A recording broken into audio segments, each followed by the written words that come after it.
Well, I'm sure we'll have some people trickle in, but want to get going because there's a lot to cover here today. Again, yeah, thanks for everybody for joining. This is going to be our fourth iteration of our B2B marketing roundtable with Refine Labs, just a way to kind of bring the community together, conversations that we're having internally as an organization, but also conversations we're seeing across LinkedIn in the sales world. So it's just really, how do we fuel these to be more of a dynamic conversation with other folks?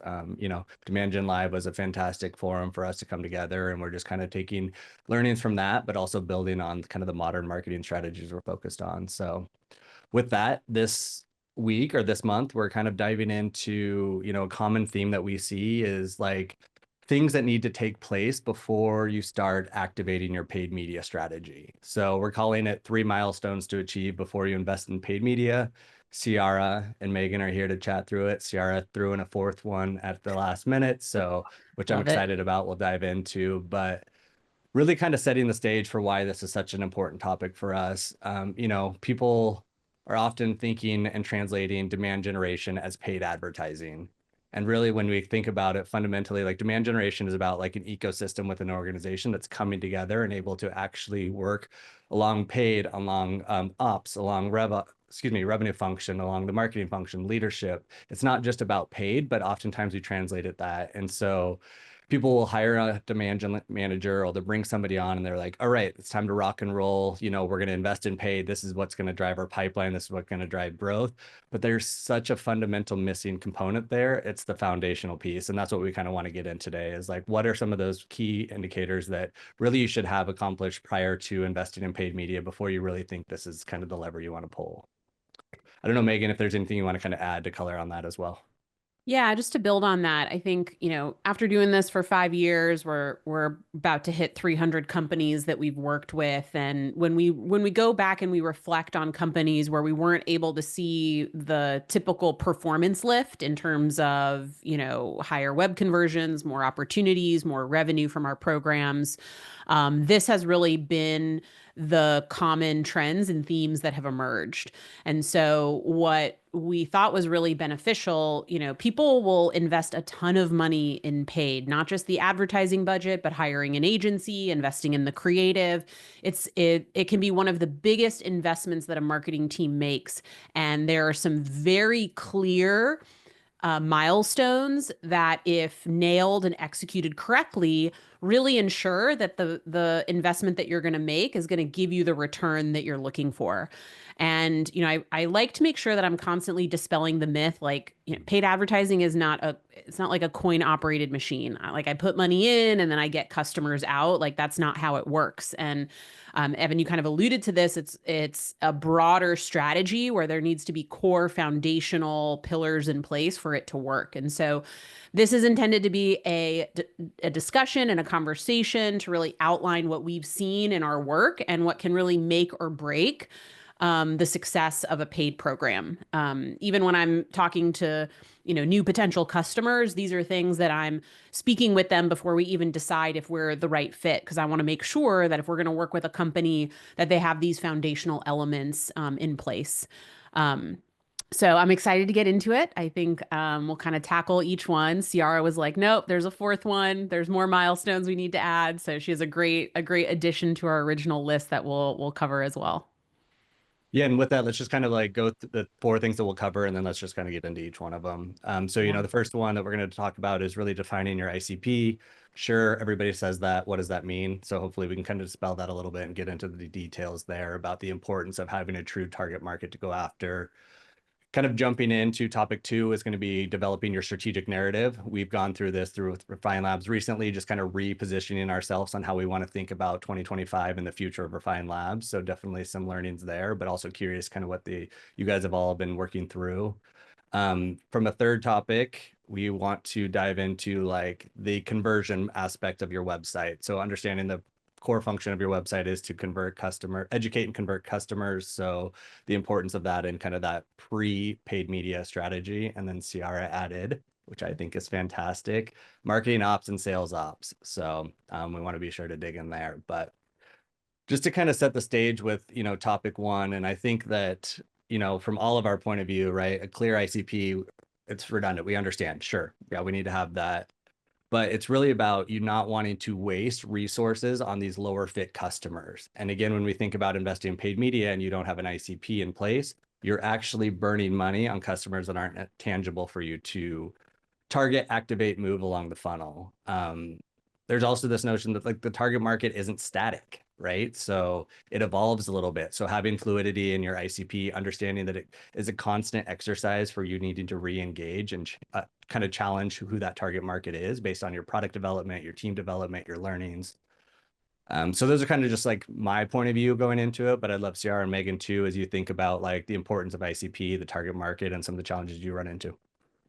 Yeah, I love this one. And so it seems obvious, but it's actually way harder in practice to get this right and to nail it. And so I want to touch on a few points here. So the first is a common thing that I see is that a company will have a perspective of who they want their customer to be, but that might be disconnected from who their actual customer actually is. And so a common a common pattern you see is, oh, we want to go up market. We've been serving, small and medium-sized businesses up until this point, but we can sell into the enterprise now. And many companies can make that transition.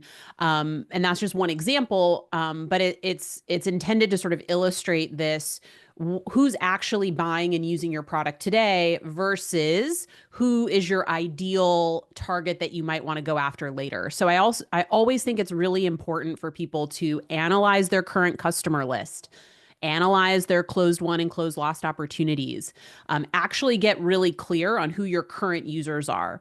It's absolutely okay to have a goal that your ICP is going to evolve, but in terms of deciding who you're going to target, today and tomorrow with paid advertising dollars, you want to focus on replicating the success that you've already have and building into a different ICP over time if that is the ultimate goal. And so I think number one is just like objectively embracing reality. Who are your Mhm. actual customers? Your CRM will have a lot of really great signals on your actual customer list, your closed won and closed lost opportunities. So that's a really great place to start in terms of clarifying who your customer is today. And that can often signal things like company, firmographic criteria. The other piece of it is who at the company is the person that's going to either be making the buying decision that influences the buying decision. That's also another piece of this. So within an organization, what are the right titles or combination of titles that we want to be going after? Another thing that will come up a lot is, well, everybody can use our product. Sometimes the definitions of an ICP is just way too broad. And that also isn't helpful. If everybody can use your thing, then that can also mean that none of them can use your thing. And so I think it is really important to have a more clear perspective and narrow in the focus. Even if it's true that theoretically everybody can use your thing, you probably want to direct investment to the segment within everyone that's going to be most likely to use your thing or benefit from your thing. And so those are a couple of things top of mind that I consistently see. And hey, they're easy traps to fall into. I've been there as well. But again, if you're going to make that investment, there has to be some rigor around defining this, and sort of having this be clear, specific, focused, and sort of data backed, based on who your current customers are. But I'd love to open this up. Ciara, would love to hear more about what you think, and Evan as well. Yeah, I'll totally piggyback Megan. I think you're right in the sense you start with your customer base, and then I would take it one step further and I would say there are certain people that use your product, and then there are certain people that are all stars of your product. So they Mhm. use a bunch of, different pieces of your product. They're using like the wide breadth of it. They have a lot of experience. They're in it every day. And those are the target people that you want to analyze and evaluate. Why are they using this much of your product all the time? which pieces are they finding the most relevant and interesting for their business. And look at that group of people and the all-stars, and those are the people that we want to target in a paid media strategy. And then I also think that, we work for businesses that have really complex products. So it's not always like one size fits all. There are different pieces of your product, or maybe you sell different products, right, in your solution. And certain users will be better for certain products. So it's really important to know which users are going to be best for which pieces of your product or which products in your organization, and mapping that entire journey out. Why do they use this piece of your product? Get all of that really clear so you can use that to figure out who you want to target, and which channel you want to target them on. Another thing too is sometimes we have longer sales cycles, sometimes we have shorter sales cycles. Do the same people stay in the sales cycle the whole time? Or are you maybe bringing in a decision maker at the beginning and then an end user towards the end to validate the product? Like, all of those things you need to identify. Who are the end users? Who are the decision makers? Who are the influencers? And if that is relevant for your product and your sales cycle, those are things that you need to make sure that you are also bringing into your ICP and your paid media targeting strategy. Ciara, you said something that was so important, which is you need to clearly define your audience and then select your channels. A lot of people will say, oh, like I want to advertise on Google or LinkedIn and Meta. And it's like, cool, those might be great channels for you. But actually, step one is who is our audience? Who do we want to reach? And channel selection should come once that ICP is clear and the audience is clear. Because you want to go where your audience spends their time. You don't want to just pick channels because they're popular or they're conventionally used or everybody is advertising on those channels. So you hit on that point, which I think is so important, because a lot of people will jump to channel selection, not making the connection between the importance of defining your audience and having that inform where you should be allocating your dollars. Sorry, Evan, back to you. You know me, I can't help myself. No, it's good. And I think, Ciara, you bring up a point that a lot of us, I personally, me, tend to not think about in the moment, because it's like the worst advice that people give on LinkedIn across B2B is just talk to your customers. Like, what does that mean? Like, what does that mean? What questions am I asking? How am I utilizing that information? And I think it's more like going in depth to your point, like the power users, what are the accounts that are activating but not using the product, right? So there's a lot of functionality and infrastructure that's needed in order to record and capture that. But that's where you should be putting pressure on the product team, is like, what signals can I actually look at that then decipher like a tier 1, tier 2, tier 3? Because then you have kind of like the best customers based on our business outcome. Who are the customers that are churning quickly or draining a ton of our resources? They might fit the ICP because you talk to the customer and they're in need of this product, but are they truly like a functioning group or cohort of individuals that you want to talk to? So I think it's just like you nailed it on the head of like understanding the usage of your product and those power users. What are some common traits and commonalities there? Sure, start broad, like win-loss analysis, buyer committee, job titles, right? I mean, I have a personal POV on job titles. I think it's a lot of BS because it's subjective in the B2B world, but I digress. You have to get started at somewhere. So to your point on that is like understanding what that customer looks like after usage is key. And that is my Wait, rant. Evan, now you have to say more about job titles. Like, forget them, just don't even like ignore No, them, no, don't no. even think about them. Tell me more. I think they're important, but it's LinkedIn is the first self-reported website where you can input what job you are in. So I've seen people where their titles will change almost monthly and they're in the same role or function. So I'm just saying, like, as we think about, okay, I want the Oh. VP of marketing and that's who I'm going to target. What does that VP marketing look like at a series A or seed versus a VP of marketing at a mid-market or enterprise? So as you start to segment, you need to understand like that job and responsibility could have drastic volatility in what it actually means. And so job titles are the first layer, but then you need to quantify that based on the segment of industry, function, company size, revenue bands, all of that, because most of the large enterprise companies we work with, right, senior directors and above are kind of like that sweet spot of that individual that we're focused on. But if I look at like Series A, a lot of those are VP of marketings, one or teams of 1 or 2. So that's why I just you have to be cautious with that approach and understand that segmenting further is important.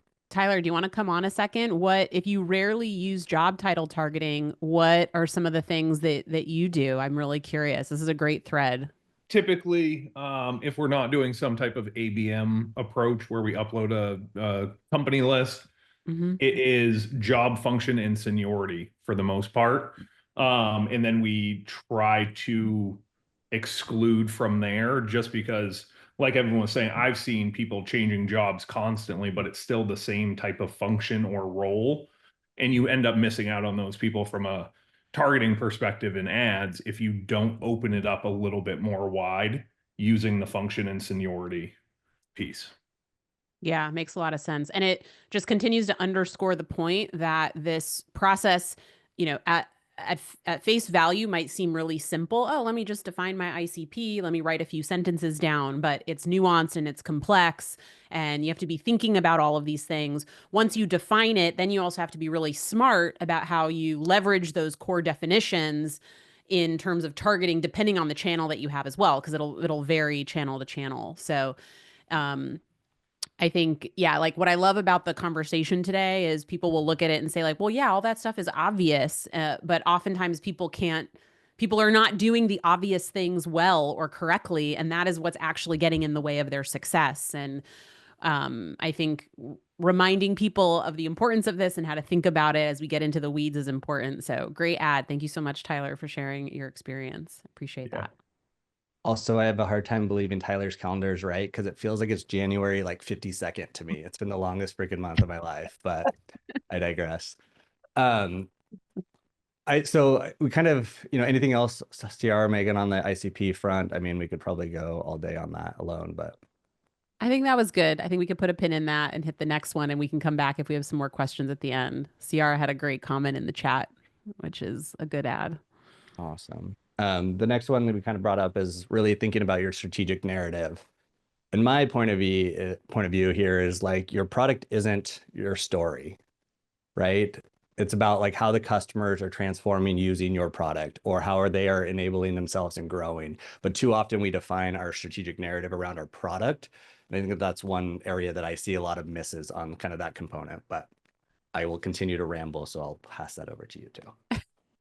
I think this is a really important one, and I would say the high level strategic narrative, I think there's some accountability that needs to be given to, the CEO or the core leader of the organization to really set the high level company story and strategy. And then it's up to the marketing leaders to really build that out and then bring that to life in terms of program execution. What's really important, and the reason why I like referencing the strategic narrative, credit goes to Andy Raskin for his strategic narrative framework he's put together. It's probably, in my view, one of the best positioning frameworks out there that is accessible and usable by any company. It has sort of those 5 clear components.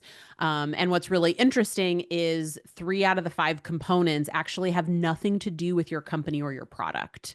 It's about describing what's happening in the world. And this is a key piece that companies just skip over because they're just overly eager to talk about all of their cool features and what their product can do and the value and the benefits that it can provide and all of their case studies. And of course, that's important and that needs to be part of the strategy in the content we're going to create and the messages that we want to distribute.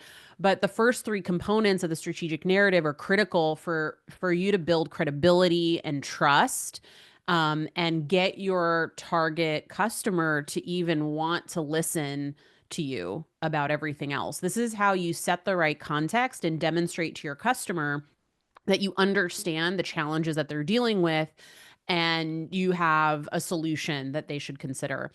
And so the first component of it is really the big undeniable shift. And this is intended to just talk about, like what's happening.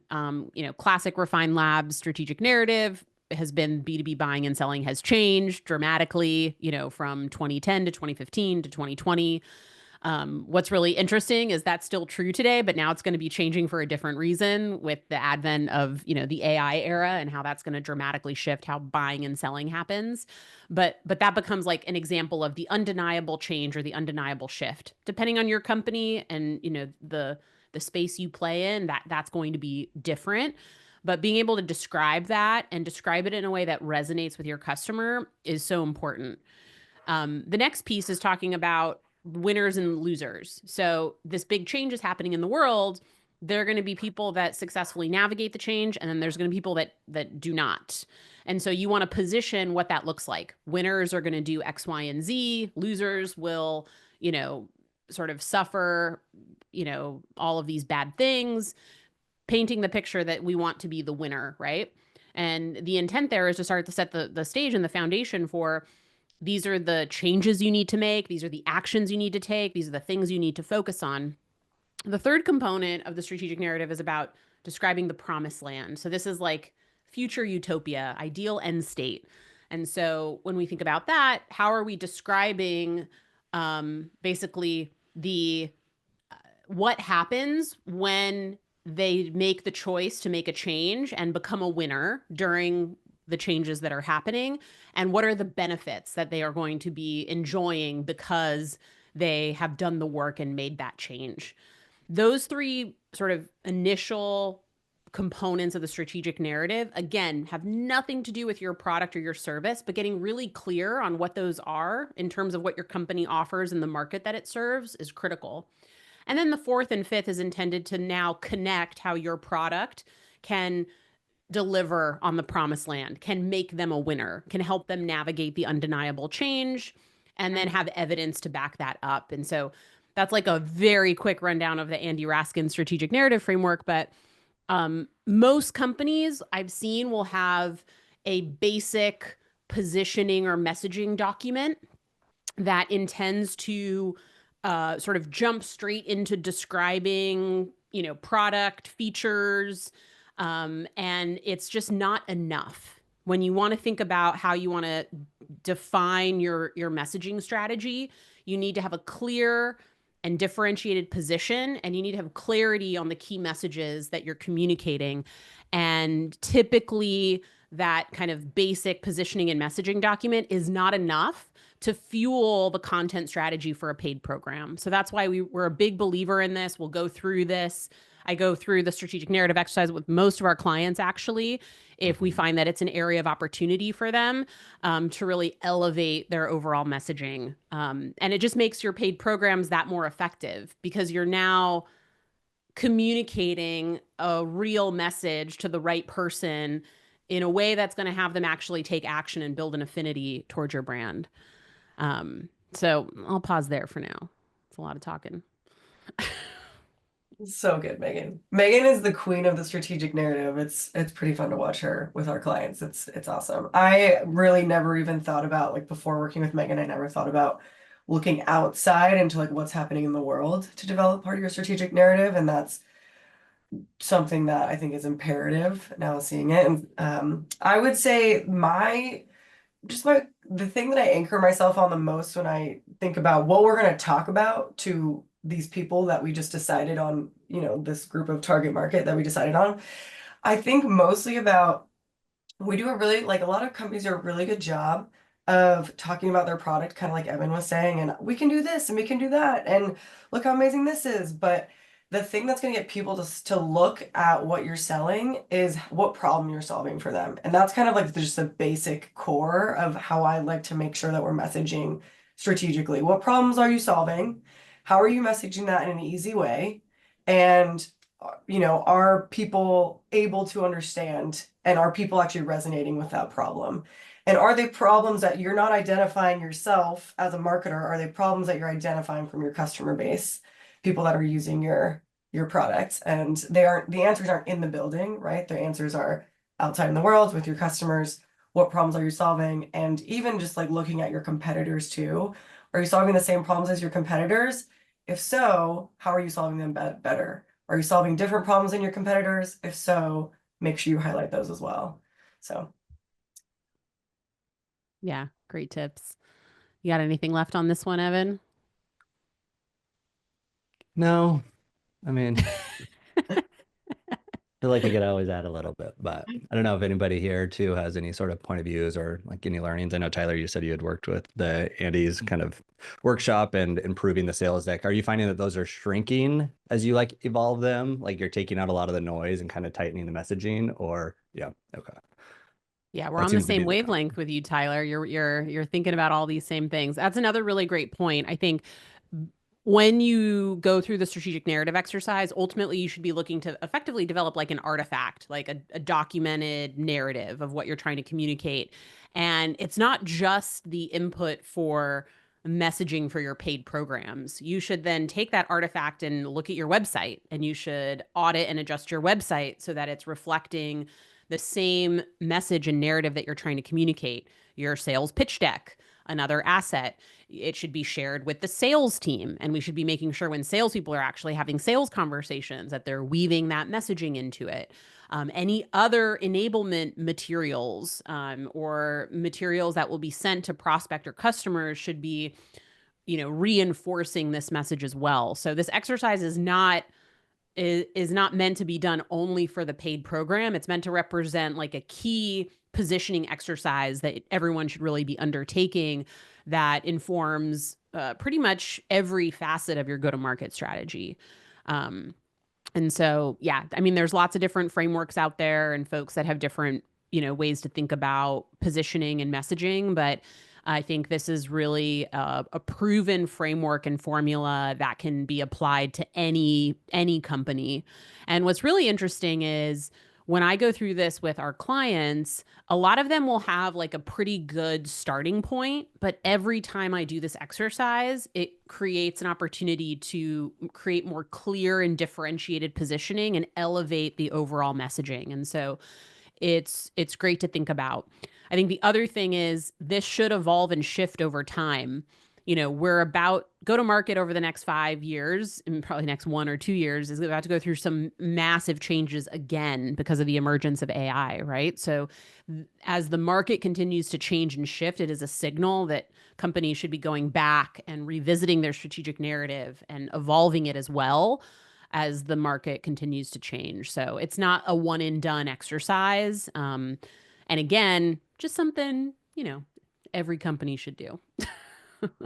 Yeah, and I think it's hard because you get so wrapped up in their blinders essentially created internally because you anticipate what you need to build, what you need to write, what other people are going to think. Sometimes that external opinion is valuable in kind of that unlock. So, it's just been helpful for some of the smaller clients that I work with is grab a couple of people in the industry or tangential that are like can read over it, get some of the learnings and like question you, like be challenged on it. Don't be afraid to be embarrassed that your strategic narrative isn't perfect because that shows that it's constantly an evolving document. But I've run up a handful of folks that are just like almost feel as if it's an attack when you kind of question some of the strategic narrative when really you're trying to clarify some of the key points. So some great stuff there.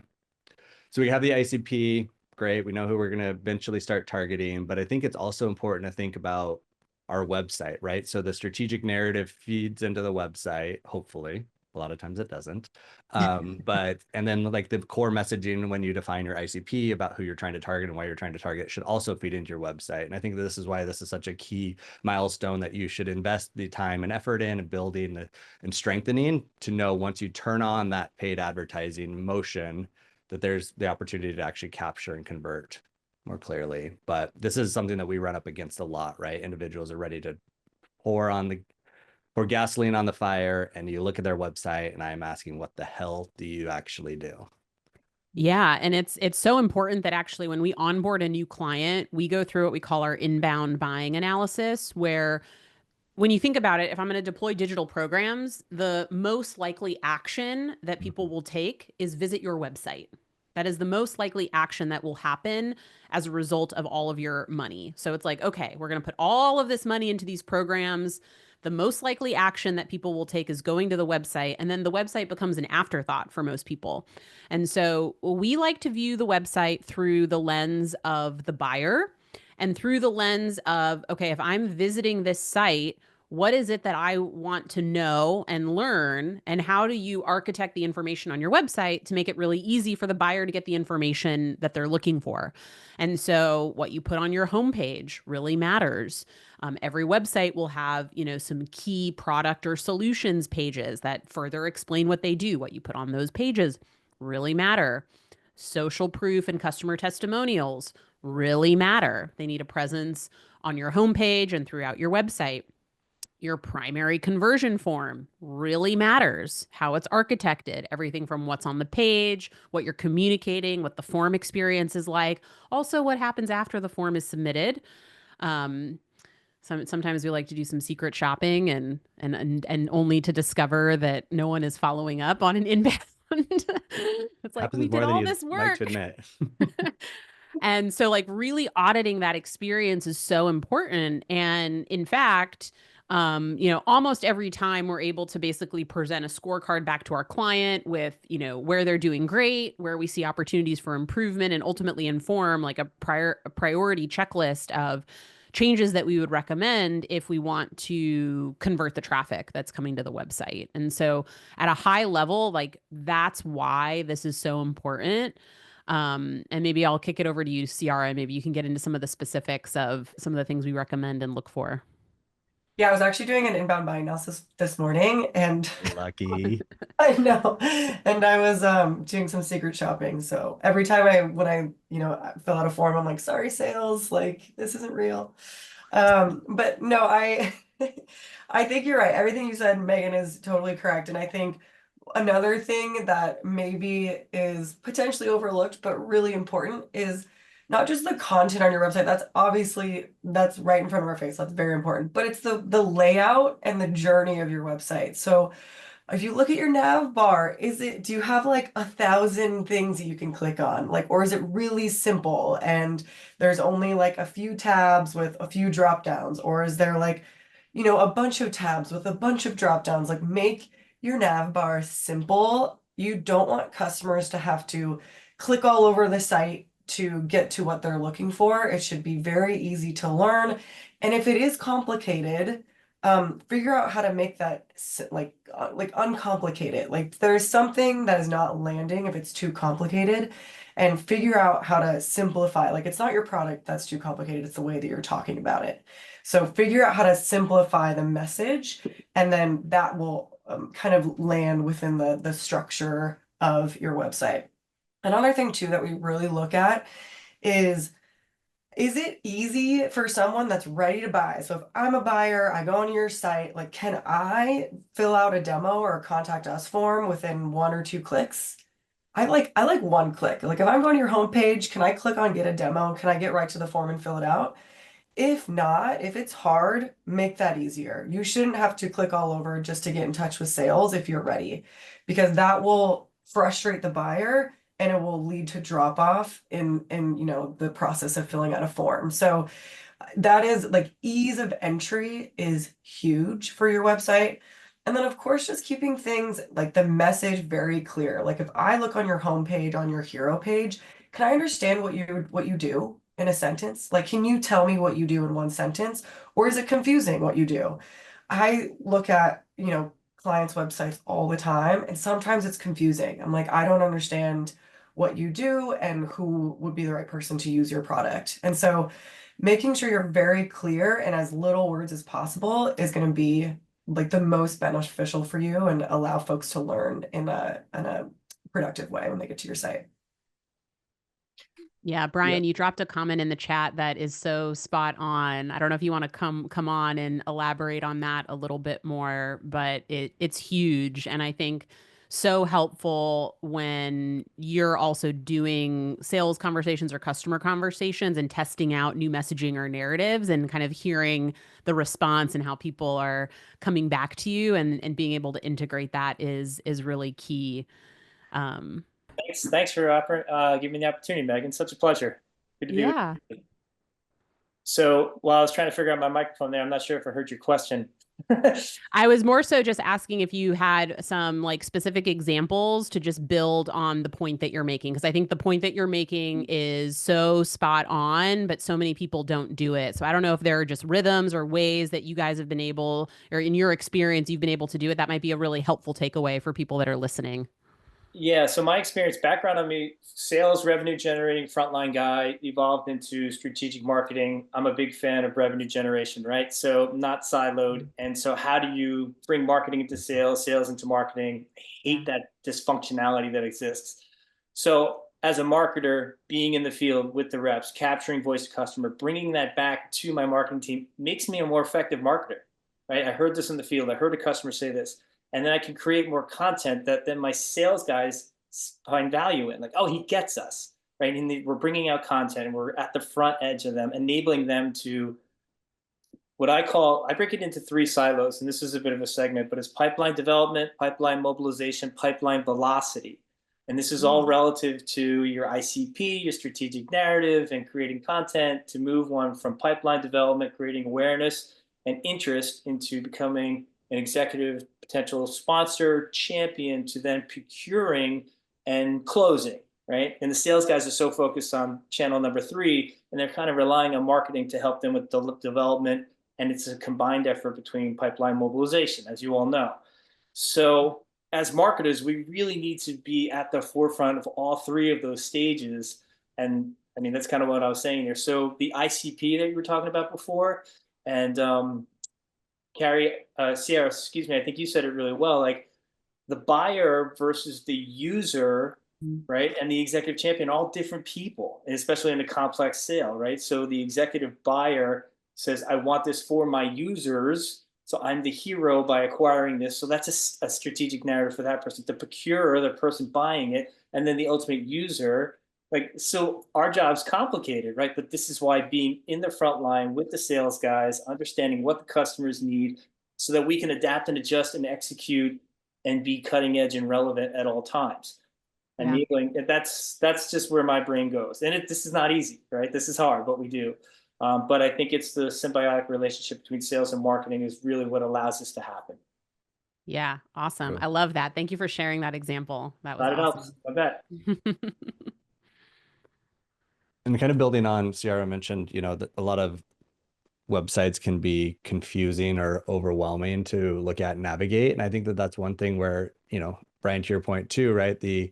How are you enabling sales to get more qualified prospects, leads, right? If your website has an overwhelming amount of CTAs, so oftentimes you have different CTAs for gated content, talk to sales, contact, depending on enterprise mid-market segments. There's a lot of dead weight pages, I think, that websites have. So especially as we move up, you think about mid-market enterprise, these websites have been around for a while that are kind of owned by product or IT.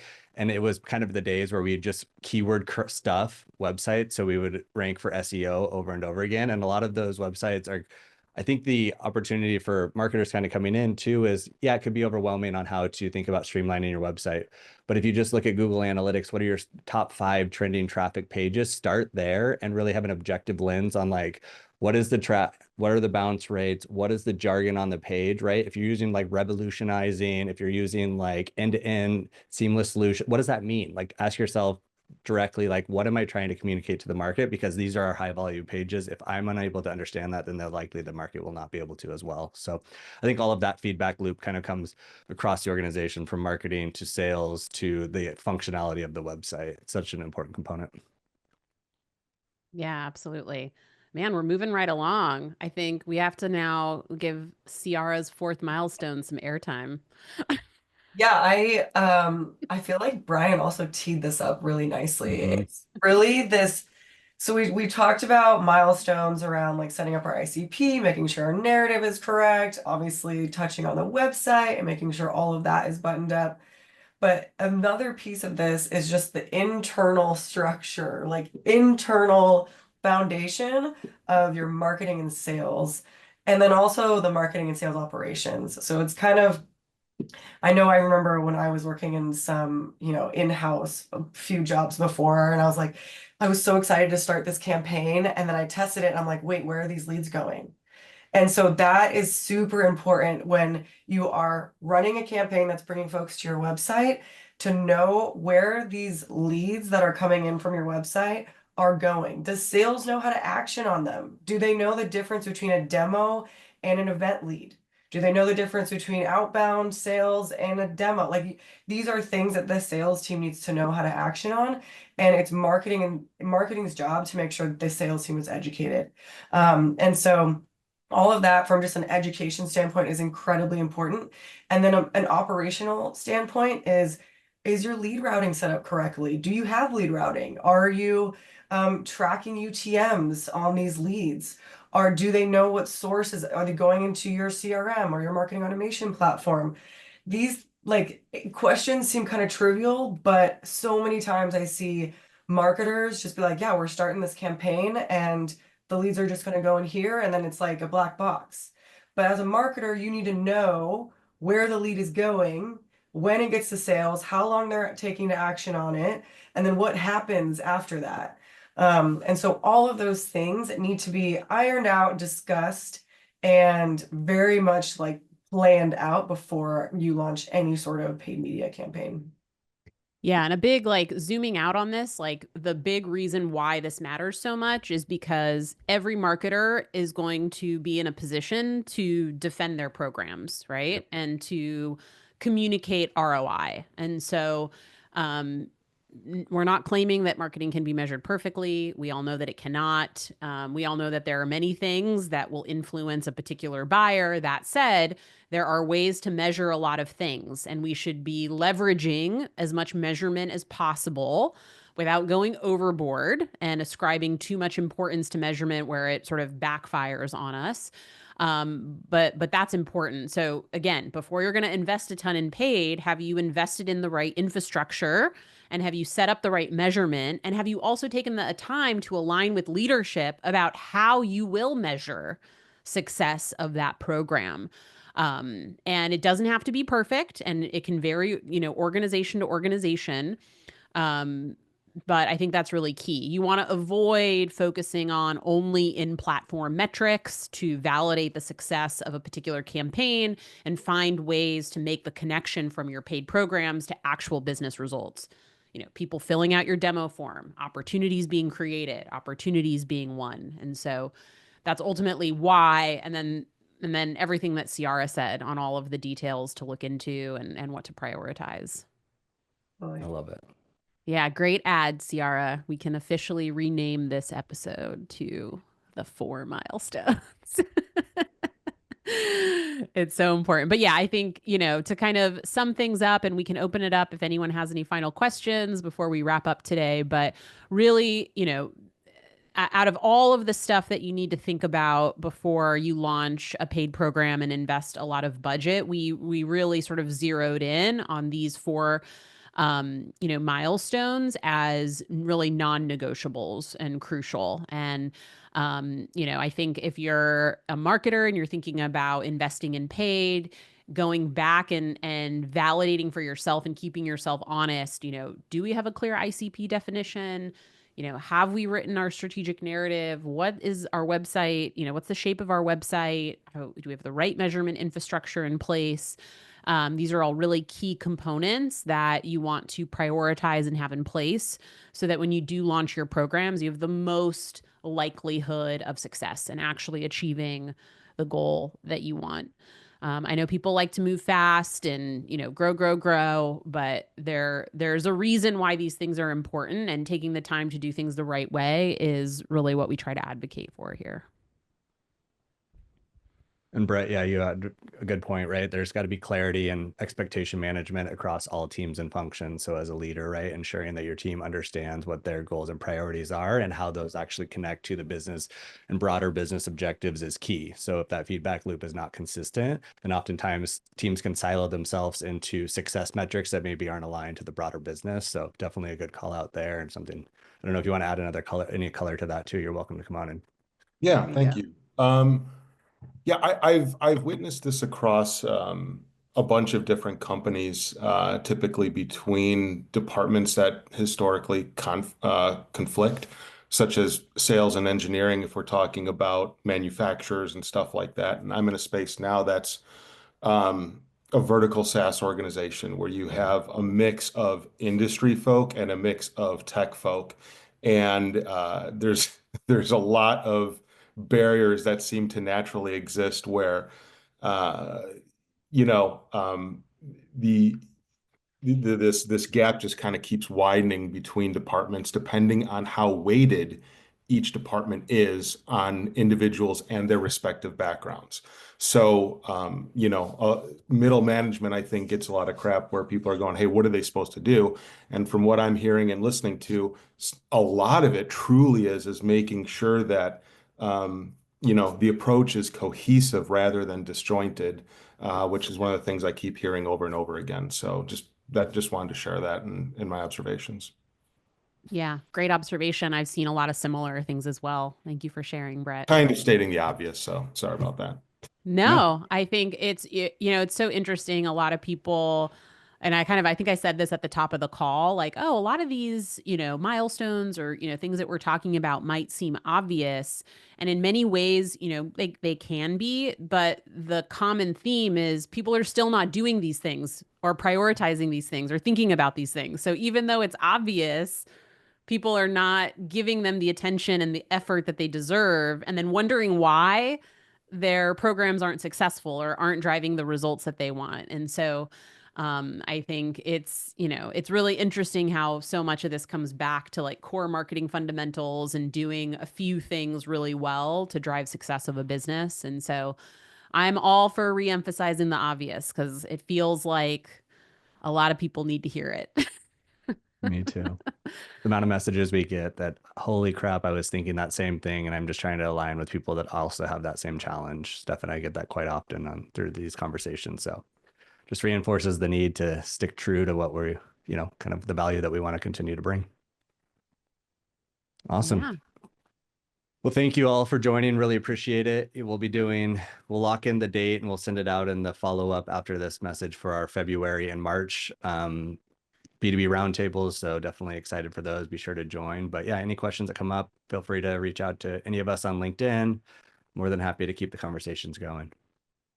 All right. Good to see you all. Thank you for the participation, Brian and Brett and Tyler. And I hope you guys have a great week. We'll see you next month. Thanks all. Everyone.